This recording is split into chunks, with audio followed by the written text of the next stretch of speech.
This is the UWatch. It's a really interesting, very thin, nicely designed sports fitness watch that does your typical step count tracking, your last night's sleep information, heart rate monitoring, and a training section. When you go in here, you have your choice of walking and running and, of course, cycling and other sports, skipping rope, badminton, basketball, football, and even swimming. Yep, it's waterproof.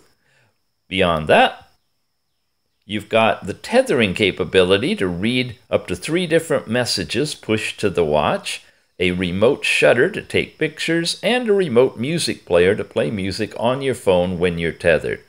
Other things that it features include 3 different types of watch faces, one of which, from the app, you can actually do your own picture background with a digital clock and set that up. You've got a stopwatch built into this one. You've got mute capability, resetting, turning it off, overall brightness, and information about the watch as well. Altogether, it's a sophisticated, nice little sports fitness watch known as the UWatch. Check it out.